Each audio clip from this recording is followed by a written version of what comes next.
The scent of rosemary and slow braised lamb filled the penthouse, a warm, savory promise against the cold September glass. From her vantage point on the 78th floor, Gloria Laurent watched the lights of Manhattan ignite a diamond spray across the velvet dark. Her hand rested on the swell of her belly, where a gentle flutter answered the distant thrum of the city. 8 months.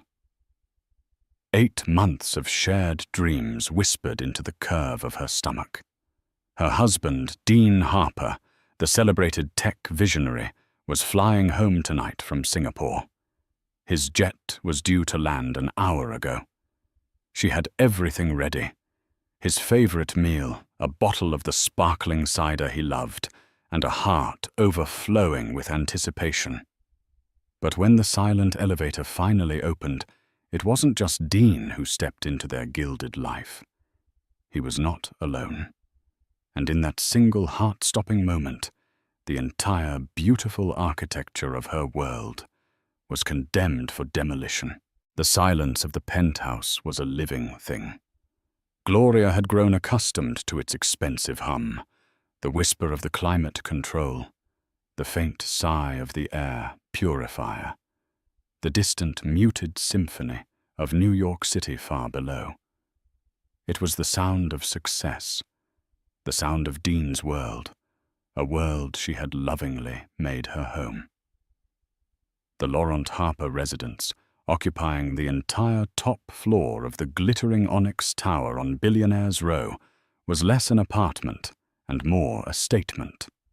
Floor-to-ceiling windows framed a panoramic masterpiece of Central Park and the city skyline.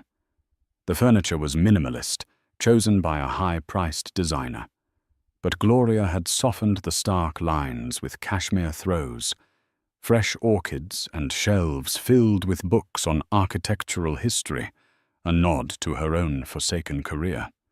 Tonight, however, the silence was laced with an anxious energy. Dean's flight, a private Gulfstream G650, had landed at Teterboro over an hour ago. A simple text, landed. Traffic was the only communication she'd received. It was clipped even for him. Gloria smoothed down the front of her silk maternity gown, a soft dove grey that complemented her flushed cheeks. She checked the roast in the Wolf oven one last time. Perfect. The table was set for two, with the heavy silverware and the crystal glasses they'd received as a wedding gift from a venture capitalist named Gideon Royce. Everything was just as Dean liked it, orderly, elegant, and ready for his arrival. Her hand drifted back to her baby bump. Their son. They'd named him Robert after Dean's late father, the man who had started the small data company that Dean, with his ruthless genius, had transformed into the multi-billion-dollar empire known as Harper Innovations. The baby kicked a strong, insistent nudge beneath her ribs, and she smiled. "He knows you're coming home," she whispered to the empty room. "He's missed you." She had missed him too. This 2-week trip to finalize the massive Singapore acquisition had felt like an eternity. The time difference had made communication difficult, their calls brief and frustratingly superficial. He was busy, she understood that. He was always busy. Building a legacy was consuming work. And this baby, their son, was meant to be the culmination of that legacy. The soft chime of the private elevator arriving directly in their foyer sliced through the quiet. Gloria's heart leapt. A genuine, radiant smile broke across her face as she walked towards the polished marble entrance hall. "Dean," she began, her voice warm with relief and love. "I was getting so worried. The food is..." The words died in her throat. The elevator doors slid open and Dean Harper stepped out. He was exactly as she remembered, yet entirely different. Tall, impeccably dressed in a tailored navy suit that probably cost more than her first car. His dark hair was perfectly styled, his jawline sharp, but his eyes, usually a piercing blue that held a spark of ambition she'd once found intoxicating, were flat and cold. They were the eyes of a stranger, and he was not alone. Standing slightly behind him was a woman. She was younger, perhaps in her late 20s, with severe raven-black hair cut into a sharp bob that framed a face of angular, predatory beauty. She wore a black dress that was both brutally simple and exquisitely tailored, her posture radiating a coiled, confident energy. Her gaze swept the foyer, taking in the expensive art, the soaring ceilings, and finally Gloria. Her crimson lips curled into a faint, knowing smirk. Gloria's mind struggled to process the scene. An associate, a lawyer from the Singapore team, he'd brought back for a late-night meeting. But the way she stood near him, the possessive glint in her dark eyes, the sheer audacity of her presence here now in their home, it screamed something else. "Dean, who is this?" Gloria asked, her hand instinctively tightening over her belly. The baby, as if sensing the sudden frost in the air, went still. Dean didn't look at her. He set his briefcase down with a soft, definitive click. He looked at the woman beside him, a flicker of something reassurance, a shared understanding passing between them. Then he finally turned his gaze to his pregnant wife. "Gloria," he said, and his voice was the most terrifying sound she had ever heard. It was calm, measured, and utterly devoid of emotion. It was the voice he used when firing an executive or dismantling a competitor. "This is Kira Novak. She'll be staying with us." Gloria stared, her brain refusing to compute the words. "Staying with us. Here. I don't understand. Is there a problem with her hotel?" Kira Novak let out a soft, almost inaudible laugh. It was a sound like a splinter of ice down Gloria's spine. "There's no problem with a hotel," Gloria Dean said, finally taking a step forward, creating a triangle of unbearable tension in the foyer. "Kira is my partner. In all things." "She's moving in." The floor seemed to drop away. The scent of rosemary and lamb, once so comforting, now turned nauseating. The glittering lights of the city outside the window blurred into a painful, mocking smear. "Partner, moving in."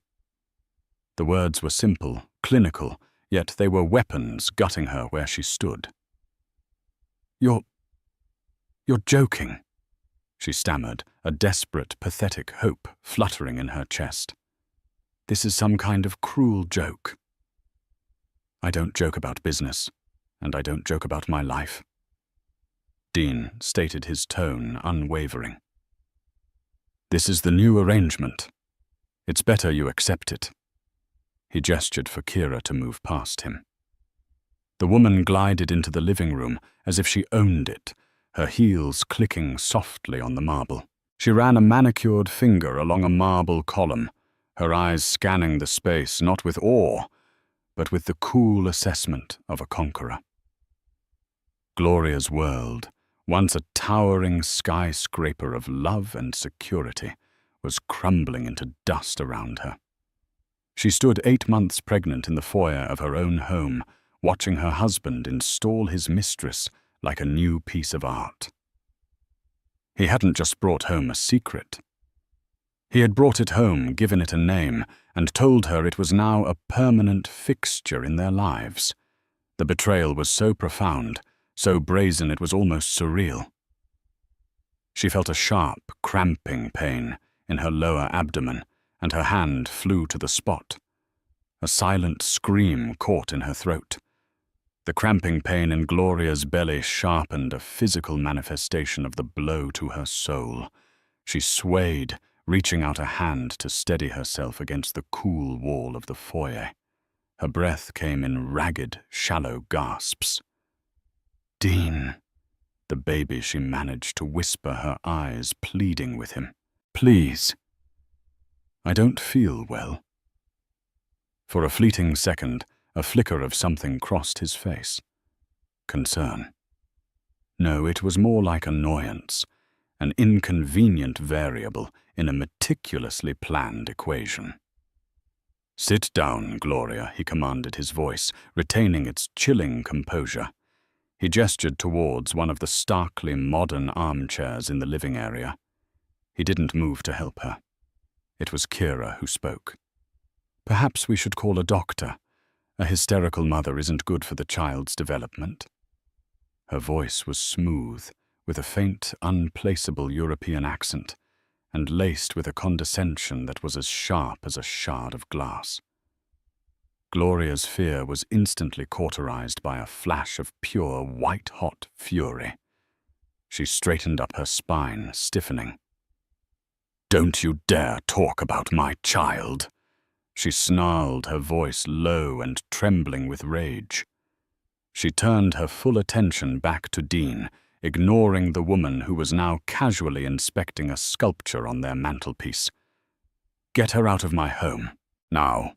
It's my home, Gloria. I sign the checks. I own the deed. Let's be clear on the fundamentals here," Dean said, finally walking towards her. He stopped a few feet away, creating a chasm between them that felt miles wide. "This isn't a negotiation. This is a statement of fact. Kira is a vital part of my life and my work. She's the COO of Harper Innovations Asia, the Singapore deal. That was her masterpiece. She's brilliant, she's essential, and she is here to stay." The COO. Gloria repeated the words, tasting like ash. "So you're sleeping with your chief operating officer." How wonderfully cliché, Dean. "Don't reduce her to a cliché," he snapped a crack in his icy facade. "You have no idea what she's capable of, what we are capable of together." The "we" was a dagger. For 5 years, we had been Gloria and Dean. We were building a life. We were having a baby. Now we had been redefined, and she was on the outside. "And what about me?" she cried, the sound tearing from her chest. "What about Robert? Your son? Does he not factor into your new arrangement?" "Of course he does," Dean said, his voice softening into a tone of patronizing reason that was somehow more infuriating than his anger. "He is a Harper. He will want for nothing. You are the mother of my heir, Gloria. You will always be respected as such. You will continue to live here. You will have access to all the same funds, the same lifestyle. Nothing has to change for you externally." The sheer, breathtaking arrogance of his proposal left her speechless. He wasn't asking for a divorce. He was proposing a Midas-touched prison. She could keep the gilded cage as long as she was willing to share it with the cuckoo who had invaded her nest. "So I'm just the incubator?" she asked, her voice hollow. "The official hostess and mother, while she gets to be your partner. Is that the deal? If you want to be reductive." "Yes," he said, shrugging as if discussing a minor clause in a business contract. "I'm offering you a pragmatic solution. We avoid a messy public divorce, which would be catastrophic for the company's image right now. The baby is born into a stable 2-parent household, at least on paper. You retain your status and security. It's the most logical path forward." Logical. The word was an obscenity. He was talking about their lives, their marriage, their unborn child, as if it were a balance sheet. Kira chose that moment to rejoin the conversation. She had poured herself a glass of water from the carafe on the sideboard and was sipping it slowly. "It is very generous, Gloria," she said, her dark eyes meeting Gloria's over the rim of the glass. "Dean is protecting you. A divorce would be unpleasant. For you." The threat was unspoken but crystal clear. He would crush her. Gloria felt a wave of nausea. The lamb she had so lovingly prepared was now a sickening aroma, filling the apartment, a mocking reminder of the life she thought she had only hours ago. She looked at her husband, truly looked at him, and saw a man she didn't recognize.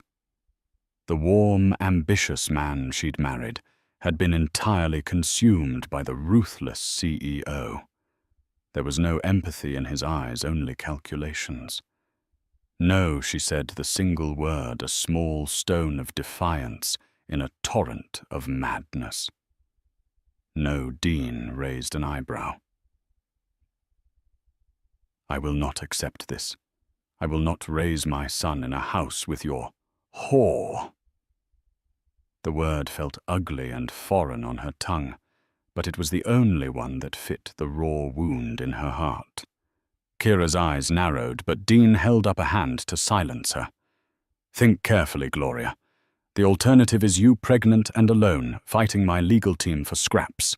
Our prenuptial agreement is ironclad. My father made sure of that. You walk away with the settlement we agreed upon 5 years ago. It's a substantial amount for a normal person, I suppose, but for someone accustomed to this life, it's nothing. You'll be out of this circle, out of this world by morning. Is that what you want for our son? To be born in obscurity." He was weaponizing their child against her. The cruelty was surgical. He knew her deepest fear was not losing the money, but failing to provide the best for her baby. "So those are my choices?" she asked, her voice shaking but steady. "Live as a pampered prisoner, or be thrown into the street." "That's a very dramatic way of putting it," he said with a sigh, as if she were a recalcitrant child. "I'm offering you stability. Take the night to think about it. Kira and I will be in the guest wing. We have work to do." He turned his back on her. He didn't even look back. He and Kira walked down the long hallway towards the west wing of the penthouse, their footsteps echoing in the cavernous space. Gloria heard the soft click of a door closing, and then silence descended once more. But this was a new kind of silence. It wasn't peaceful. It was heavy, suffocating, filled with the ghosts of broken vows and the chilling presence of the enemy, sleeping under her own roof. She stood alone in the center of the vast living room, surrounded by a fortune in art and design, a prisoner of a life she no longer recognized. The cramping returned a persistent rhythmic tightening. With a choked sob, she slid down the wall and onto the cold marble floor. Her arms wrapped tightly around her child, her only ally in a world that had just declared war on her. The sun rose over the East River, painting the sky in cruel, beautiful shades of rose and gold. Gloria hadn't slept. She had spent the night on a chaise lounge in the nursery, a room painted a serene duck-egg blue, filled with handcrafted wooden toys and books she couldn't wait to read to her son. It was the one room in the penthouse that felt entirely hers, a sanctuary of hope. Now, it felt like a monument to her naivety. The rhythmic cramping had subsided into a dull, persistent ache. Every twinge sent a spike of terror through her. She knew with a primal certainty that the stress was toxic for the baby. She had to be calm. She had to be strategic. The weeping, broken woman on the floor from last night could not survive this. An architect had to rise in her place. An architect who knew that before you can build, you must survey the ruins and understand the foundation. Her foundation was her best friend, Penelope Penny Chen. At 7:00 a.m. she dialed the number. Penny, a shark of a divorce attorney who worked for one of New York's most prestigious family law firms, answered on the second ring, her voice already alert and caffeinated. "Gloria. It's early. Is everything okay? Is it the baby?" Gloria's carefully constructed composure shattered. "Penny," she sobbed, the story tumbling out in a torrent of pain and disbelief. "Dean, the other woman, the monstrous arrangement." There was a stunned silence on the other end of the line. Then Penny's voice came back, stripped of all warmth, replaced by the cold, sharp precision of a litigator. "Stay put. Don't speak to him. Don't speak to her. Don't sign anything. Don't agree to anything. I'm cancelling my morning. I'll be there in 45 minutes. True to her word, Penny arrived a whirlwind of defiant energy in a crisp pantsuit carrying a leather briefcase that seemed to radiate authority. She took one look at Gloria's pale face and tear-swollen eyes and enveloped her in a fierce hug. "We're going to burn him to the ground," Penny whispered into her hair. They sat at the large kitchen island, a pot of chamomile tea between them. Penny had her laptop open. "Okay, let's start with the basics. The prenup. I reviewed it when you signed it 5 years ago. I told you it was a beast." "I was in love," Gloria said quietly. "I didn't care about the money. I just wanted him. And he counted on that."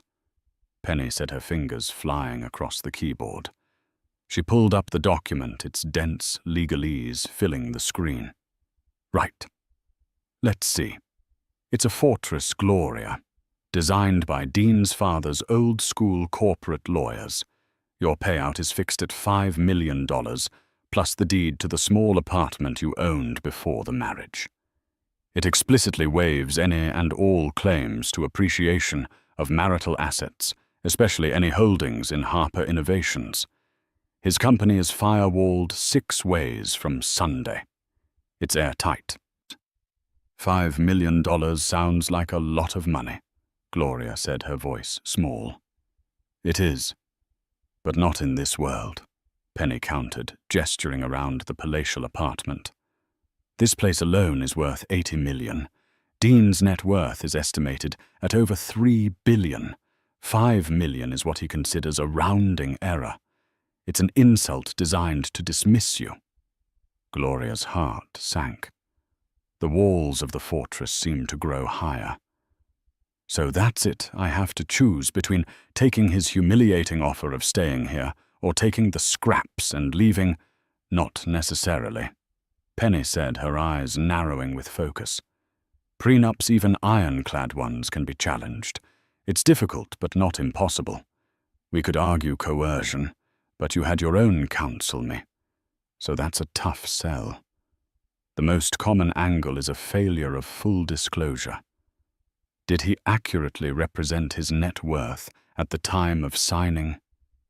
"I assume so," Gloria mumbled.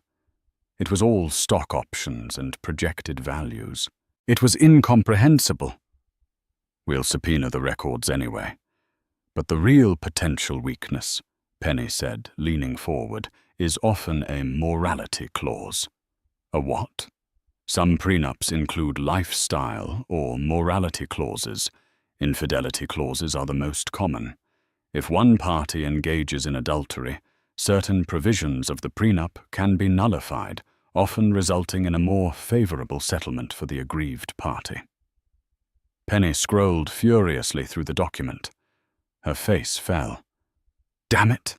Nothing. No mention of infidelity. It's all business. Cold, hard numbers." The last sliver of hope seemed to evaporate. Dean had thought of everything. He had built a life with her, all while ensuring the escape hatches were sealed, the emergency exits locked from the outside. Suddenly, a sharp, undeniable pain seized Gloria's abdomen. She gasped, doubling over her hand, clutching the smooth marble of the countertop. It was different from before. It was a vicious, wrenching cramp that stole her breath. "Gloria!" Penny cried, rushing to her side. "What is it?" "The baby." Gloria panted, her face ashen. "Something's wrong." Penny didn't hesitate. She grabbed her phone, her lawyer's composure replaced by panicked efficiency. "I'm calling your OB-GYN. Dr. Evans, right." "Then I'm calling an ambulance." The next hour was a blur of paramedics, hushed voices, and the terrifying siren wail echoing through the canyons of Manhattan.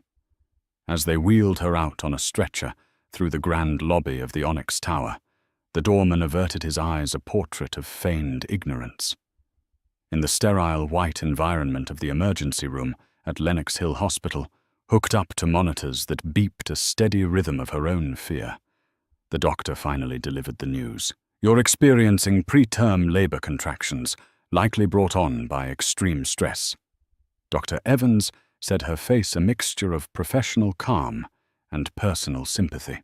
"We've given you medication to stop them for now, and we need to keep you here for observation. Gloria, you absolutely must avoid any and all stressful situations. Your top priority, your only priority, is to keep this baby safe and healthy until he's ready. We're at 32 weeks. Every day he stays in there counts." Lying in the hospital bed, Gloria felt a profound, clarifying calm settle over her. The legal battles, the prenup, the humiliation, it was all noise. The only thing that mattered was the steady, rhythmic thump of her son's heartbeat on the fetal monitor beside her bed. Just then her brother Leo Laurent burst into the room. He was the complete opposite of Dean's world, a painter who lived in a chaotic loft in Bushwick, his hands perpetually stained with oil paints, his clothes comfortable and worn. His face was etched with worry. Penny had called him. "Gloria, ne?" he breathed, rushing to her bedside and taking her hand. His was warm and calloused, a comforting anchor in the sterile coldness of the hospital. "Penny told me. Are you okay, the baby?" "We're okay for now," she whispered, squeezing his hand. They stopped the contractions. "That bastard!" Leo seethed, his eyes blazing. "I swear I'm going to—" "No." Gloria said, her voice surprisingly firm. "No. Violence and yelling won't help. He thrives on that. He'd see it as a victory." She looked from her brother's loving, furious face to Penny's sharp, concerned one. "He thinks I'm going to crumble.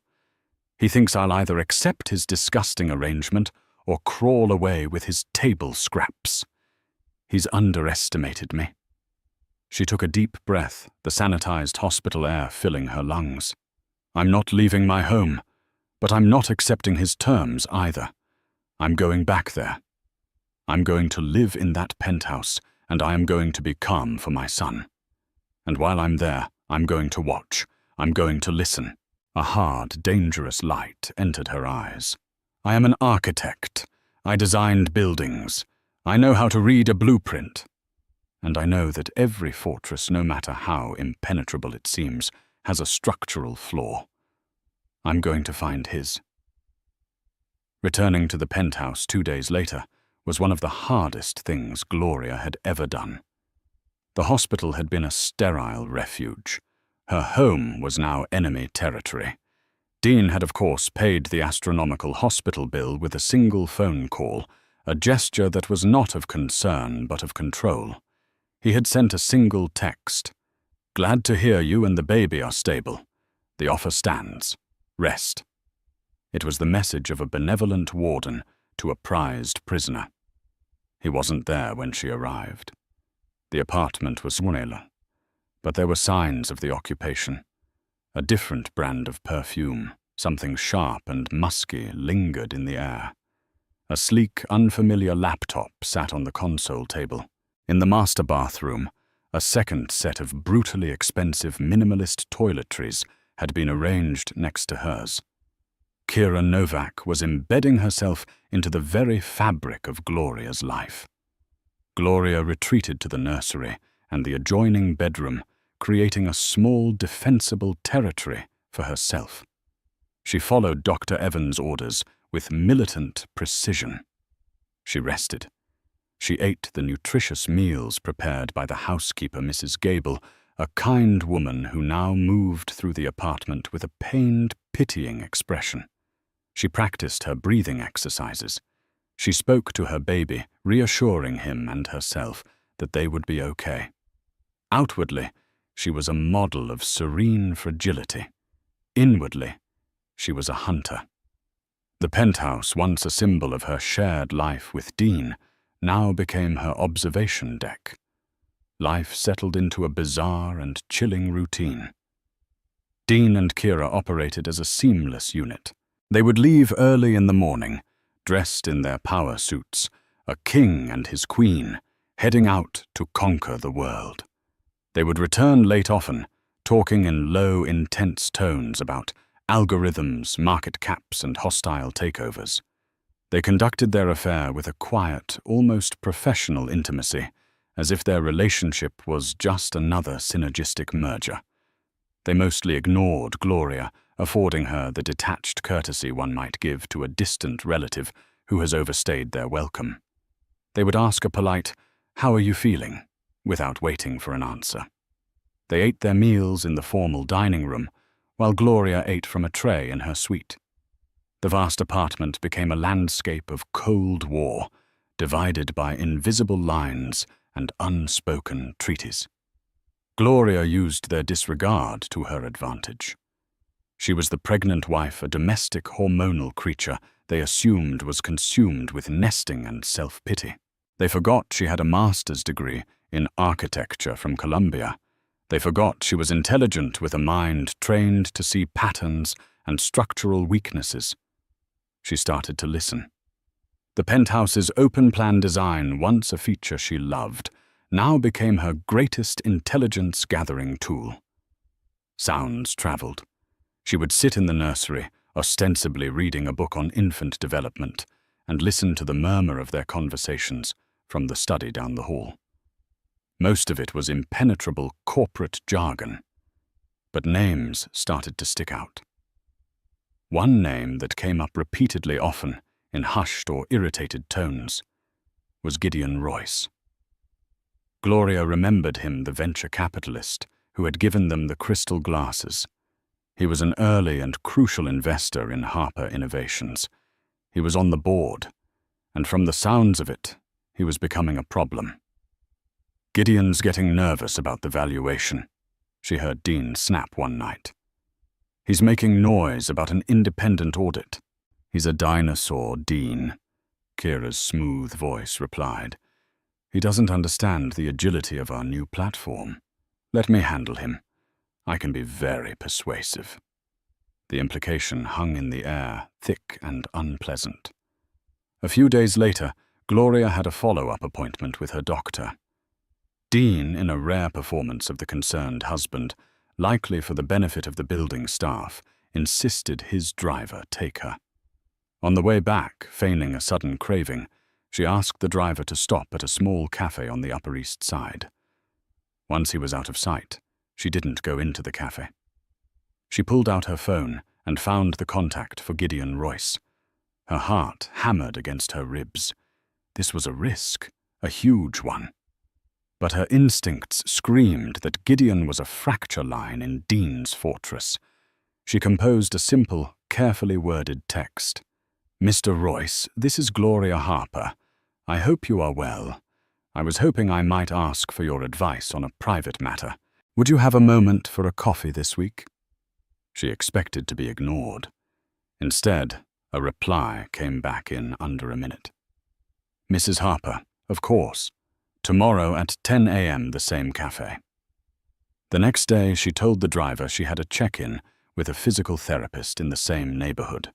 She sat in a discreet booth at the back of the cafe, her hands trembling slightly as she stirred her decaf latte. Gideon Royce arrived precisely on time. He was an older man in his late 60s, with a mane of silver hair and eyes that were surprisingly kind, but held the weary intelligence of a man who had seen it all in the cutthroat world of finance. "Gloria," he said, sliding into the booth. "It's good to see you, though. I wish it were under happier circumstances. I was so sorry to hear about your hospital stay." The news traveled fast in their rarefied world. "Thank you for meeting me, Gideon. I know this is unorthodox. When the pregnant wife of the CEO of one of my biggest investments asks for a private meeting, I make time," he said gently. "What's going on, Gloria? And please be honest, I have a feeling the official story is far from the truth." Emboldened by his demeanor, she told him. Not everything, but enough. She told him that Dean had moved his COO into their home and that the situation was causing her extreme distress.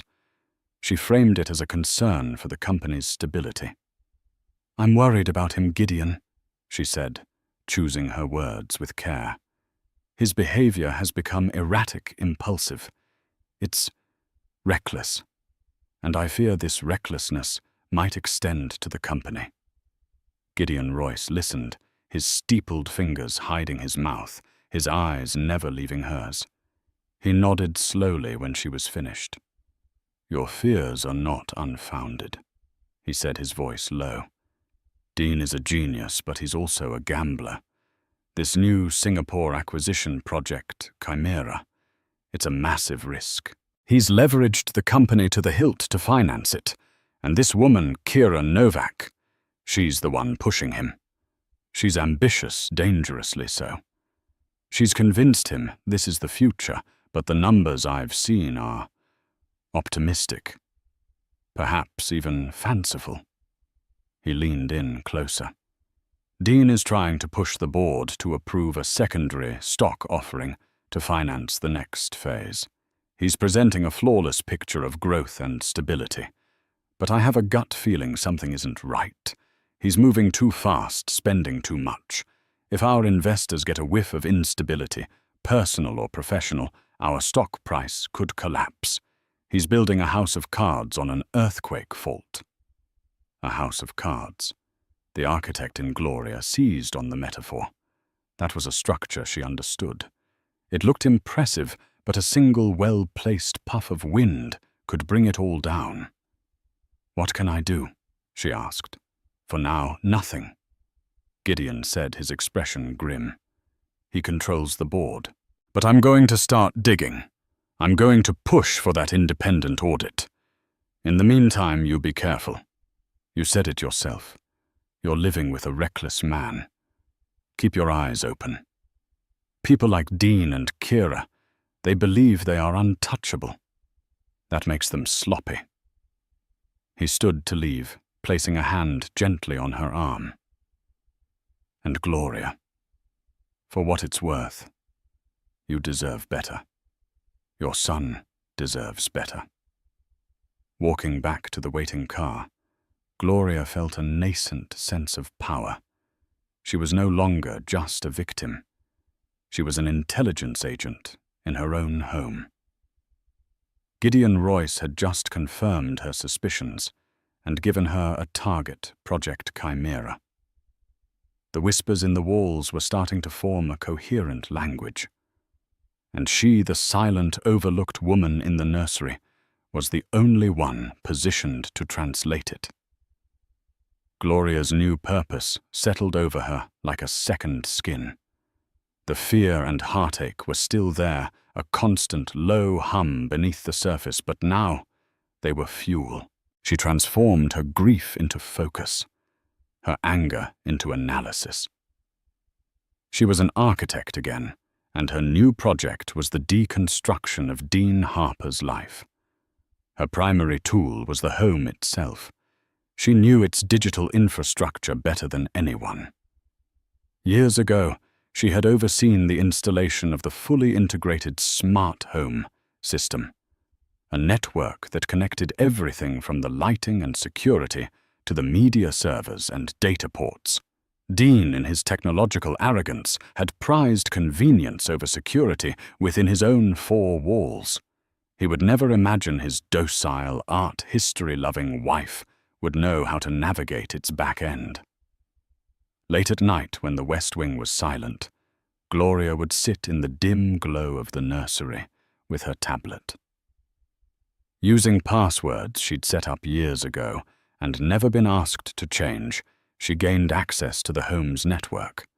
She started with the data logs. She couldn't read their emails, but she could see the traffic encrypted data streams constantly flowing between Kira's new laptop, Dean's devices, and servers with IP addresses that with a little digging she traced back to shell corporations in the Cayman Islands and Panama. It was a digital maze designed to obscure. Her big break came from an unexpected source, Dean's hubris. He loved to work on a massive wall-mounted smart screen in his home office. He'd often use it to review presentations and financial models, believing the penthouse's physical security was enough. But the device, like everything else, was on the network. It had a remote access feature she'd insisted on, so they could display photos for dinner parties. She discovered that it also kept a temporary cache of recently displayed documents. Night after night, she would remotely and silently access the screen's cache from her tablet. Most of it was useless slides filled with corporate buzzwords and impenetrable charts. But she saved everything, creating a secret encrypted folder on a cloud service Dean knew nothing about. She was building an arsenal of information, waiting for a key to unlock it. Penny was her lifeline to the outside world. They spoke in code on the phone and met for furtive coffees whenever Gloria could manufacture a plausible excuse to leave the apartment. "This is good, Gloria. This is really good," Penny said during one such meeting, scrolling through the documents Gloria had managed to download. "But it's not a smoking gun. It's a lot of circumstantial evidence of shady financial practices, but nothing that directly proves fraud." Penny tapped a perfectly manicured nail on her chin. "The prenup is still the main obstacle. Even if the company implodes, your claim is firewalled from it. We need something that pierces that wall. The law allows for a prenup to be set aside if there was fraudulent inducement to sign, or if one party's actions criminally impact the value of the marital estate. It's a long shot, but it's our only shot." Gloria's mind went back to the architectural plans. "Wait," she said, her thoughts racing. "Project Chimera. Gideon said it was the Singapore acquisition. It's some kind of new data processing platform. In the presentation files, there were architectural renderings for a massive new server farm facility in Singapore." "Okay," Penny prompted, "but I saw something else. In a folder labeled Legacy Infrastructure. It was a bill of sale for a warehouse. An old, semi-derelict warehouse in a completely different industrial district in Singapore. Dean bought it 6 months ago through a shell corporation." "A decoy? No, that's not it," Gloria said, her architect's brain, seeing the pieces move. "The specs for the new server farm are immense. They require a bespoke building, massive power conduits, industrial-grade cooling systems. That takes years to build and bring online. But in the projections for Project Chimera, they're forecasting it will be operational and generating revenue within 9 months. That's impossible." A sudden, breathtaking realization dawned on her. "Unless," she whispered, looking at Penny with wide eyes, "unless they aren't building a new facility. What if they're just retrofitting that old warehouse, a cheap, fast and dirty solution? But they're using the projections and costs of the state-of-the-art facility to secure the secondary stock offering. They're selling investors a palace while secretly building a shed." Penny's eyes lit up with a fierce, predatory gleam. "And if they get caught, the stock plummets, the investors lose their shirts. But Dean and Kira, having cashed out on the inflated stock, offering walk away with hundreds of millions. Gloria, that's not just shady. That's securities fraud. It was the structural flaw. The load-bearing wall that was made of plywood instead of steel. That night, the tension in the penthouse ratcheted up to an unbearable level. It was the eve of the big board meeting where Dean would present Project Chimera and push for the stock offering. He and Kira were in the study, their voices sharp and strained. The confidence of the conquerors had been replaced by the anxiety of gamblers before a high-stakes roll of the dice. Gloria knew she had what she needed to ruin him. She could send the files to Gideon Royce, let him blow the whistle at the board meeting. It would be a clean, effective detonation. But something held her back. It felt too simple, too impersonal. This wasn't just about money or business. It was about the utter, intimate devastation of her life. She needed to understand why. Why the cruelty? Why the brazen humiliation of moving Kira into their home? Cheating was one thing. This psychological warfare was another. The motive felt bigger than just greed or lust. As she wrestled with her decision, she saw an email notification pop up on the smart screen's cached display. It was from a sender she didn't recognize, a private medical lab. The subject line was chillingly simple: PND Results Project Air. Her blood ran cold. PND. Prenatal Diagnostics. Using her access, she clicked on it. The email opened. It was a results summary addressed to Dean. Attached was a complex genetic sequencing report. Her eyes scanned the text, her mind struggling to comprehend the clinical language. It was a non-invasive prenatal test, one she had never been told about. Dean must have submitted a sample from one of her routine blood draws without her knowledge. The report detailed the genetic markers of their unborn son, and there highlighted was a single line that made her world stop turning. High probability marker for VCFS 22q11.2 deletion syndrome. Recommend amniocentesis for definitive diagnosis. She frantically searched the medical term. Velocardiofacial syndrome, a rare genetic disorder. It came with a terrifying spectrum of potential issues: heart defects, immune deficiencies, developmental delays. There was no cure. The pieces slammed into place with sickening force. The cruelty, the coldness, the sudden arrival of Kira. He had run a secret genetic test on their baby. He had received a result he deemed imperfect, flawed. He had written off their son as damaged goods before he was even born. He wasn't just replacing a wife. He was replacing an heir. He needed a perfect child to secure his legacy, and he had found a new willing partner in Kira to produce one. This wasn't just infidelity. It wasn't just fraud. This was a monstrous eugenic calculation. He had looked at a probability report for their unborn child and decided he was defective. Just then, the door to the study opened. Laughter spilled out into the hallway. Kira's laughter triumphant and sharp. "It's done," she said, her voice carrying clearly to where Gloria sat in the darkness. "Gideon is the only holdout, and he doesn't have the votes. After the board meeting tomorrow, we'll announce it at the gala." She paused, and her next words were the final twist of the knife.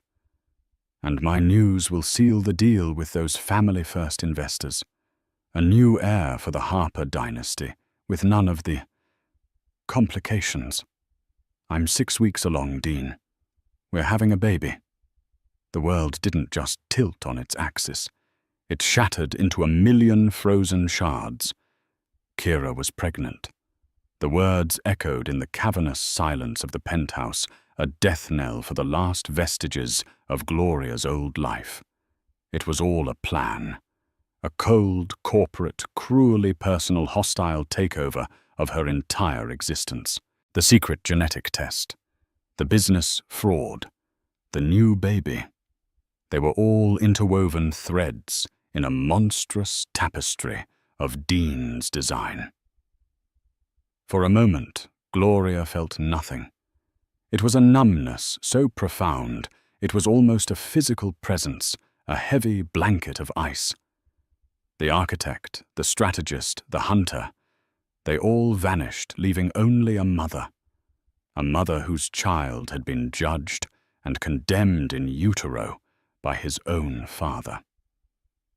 A primal rage, deeper and hotter than anything she had ever felt, began to burn away the numbness. It wasn't the wild, screaming rage of before. This was a slow, controlled burn.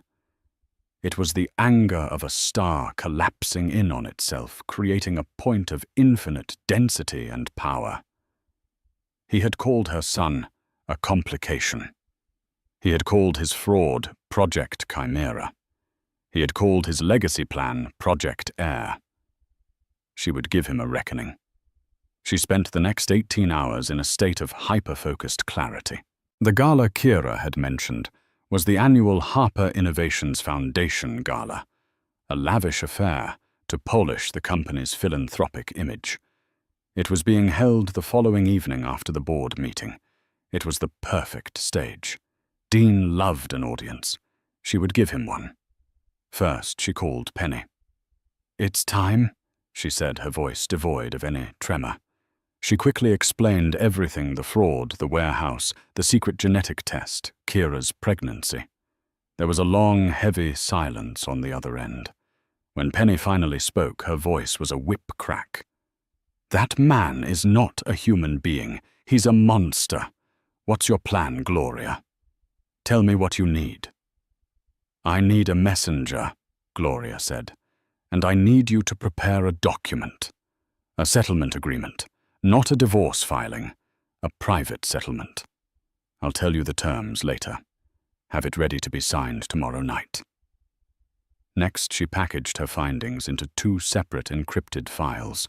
The first file, labeled Project Chimera, contained everything related to the business fraud, the architectural plans for the fake server farm, versus the bill of sale for the old warehouse, the doctored financial projections, the cached presentations, and the logs of data routed to offshore shell corporations.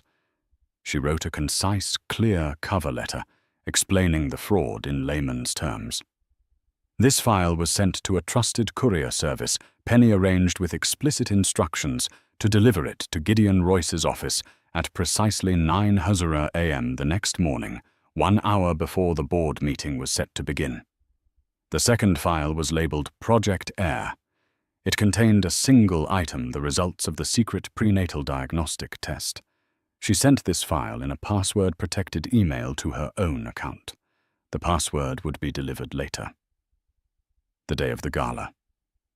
The penthouse buzzed with a tense, celebratory energy. Dean and Kira swept out of the apartment for the board meeting, radiating a potent cocktail of arrogance and adrenaline. "Wish us luck," Dean had said to Gloria with a condescending smirk as they left. "Tonight we change the world." "You have no idea," she had replied quietly, her hand resting on her belly. Gloria spent the day preparing for battle. She had a stylist come to the apartment, a woman she trusted, and requested a look that was regal and untouchable. She was fitted into a stunning, deep crimson gown, the color of blood and power. It was designed to accommodate her pregnancy, framing her bump not as a vulnerability, but as a centerpiece, a symbol of her purpose. Her hair was swept up. Her makeup was flawless. When she looked in the mirror, she did not see a victim. She saw a queen about to retake her kingdom. She arrived at the gala held at the Museum of Modern Art fashionably late. The grand hall was filled with the titans of tech and finance reporters from the Wall Street Journal and Forbes, and the cream of New York society. A wave of whispers followed her as she entered. The rumors of trouble in the Harper marriage had been swirling for weeks. Her solitary, defiant presence was a statement. She saw Dean and Kira across the room holding court. They were flushed with victory. Clearly the board meeting had gone their way, even with Gideon's last-minute bombshell. Dean must have managed to spin it to promise explanations to buy himself time. His mistake. Gloria took a flute of sparkling water from a passing waiter and positioned herself. She didn't approach them. She let them come to her. And they did. Dean's face was a mask of cold fury as he and Kira cut a swath through the crowd. "What are you doing here, Gloria?" He hissed, his voice low and menacing, the smile for the cameras never leaving his face. "I'm here to support my husband, of course," she said, her voice clear and carrying. "And to make an announcement of my own. We have so much to celebrate, don't we?" Kira stepped forward, a proprietary hand on Dean's arm. "Gloria, you're making a scene. You should go home and rest." "Oh, I won't be going back to that home, Kira. But you're right. It is time for the main event." Gloria's gaze swept the room, and she raised her voice just enough to cut through the din. It caught the attention of a nearby reporter. "Excuse me, everyone." The chatter began to die down. People turned to look. Dean's face went pale. He knew he was losing control. "My husband, Dean Harper, has just secured the future of his company today," Gloria announced, her voice ringing with a chilling theatrical confidence. "He's a true visionary. He builds things. He built an empire on a brilliant idea. He's building a new future with Project Chimera, a project so ambitious, so inventive in its accounting." A nervous titter went through the nearby crowd. Gideon Royce was standing near the edge of the circle, his face grim. He met Gloria's eyes and gave a barely perceptible nod. The seeds she had planted were taking root. But more than that, she continued, her voice softening, becoming intimately personal. "Dean is a man who is obsessed with his legacy. A perfect legacy, a perfect heir. Isn't that right, Dean?" She turned her gaze directly on him. "He is so dedicated to perfection that he ran secret medical tests on our unborn son." A collective gasp went through the audience. The reporters were now scribbling furiously. "He called it Project Heir," Gloria said, letting the ugly words hang in the air. "And when the results came back with the potential for a rare genetic syndrome, a complication, he decided our child was defective, unworthy of the Harper name." She took a deliberate step towards Kira, who looked as if she'd been struck. "So he found a new partner, a new incubator, for a new, hopefully more perfect heir." "Congratulations on your pregnancy, Kira. I hope your child meets his exacting standards." The bomb had detonated. The room was in chaos. Flashes from cameras were going off like strobes. Dean looked utterly trapped, his mask of civility stripped away to reveal the panicked monster beneath. "This is a private matter," he roared. But it was too late. Gloria wasn't finished. She turned back to the crowd, her expression one of sorrowful strength. "The man who is asking you to invest hundreds of millions of dollars in his vision of the future is a man who would discard his own child because of a statistical probability. The man who promises you a flawless company is a man who builds his success on fraudulent foundations." She looked directly at a reporter from the New York Times. "The password is defective, all caps." And with that, she turned and walked head held high through the stunned parting crowd. She didn't look back. She could feel the inferno she had ignited at her back, and it was the warmest she had felt in months. The unveiling was complete. The house of cards was collapsing. The fallout from the gala was immediate and absolute. The story of Dean's monstrous Project Heir and fraudulent Project Chimera went viral with #Project Hair trending worldwide. The next morning, Harper Innovations' stock didn't just fall, it evaporated. Armed with Gloria's dossier, Gideon Royce led an emergency board meeting that suspended Dean as CEO just as the SEC announced a formal investigation. Kira Novak was fired a disgraced footnote in the spectacular implosion of a tech dynasty. Amid the corporate carnage, Penny Chen delivered the masterstroke. It wasn't a messy divorce filing, but a private settlement agreement. The terms were not a negotiation. They were an instrument of surrender. Gloria demanded a $250 million settlement, the sole deed to the Onyx Tower penthouse, and most importantly, the complete and permanent termination of Dean's parental rights. He would have no contact with their son ever. His name would not appear on the birth certificate. Faced with total public annihilation and potential prison time, the cornered titan signed. 3 months later, Gloria gave birth to a beautiful baby boy. She did not name him Robert. She named him Leo.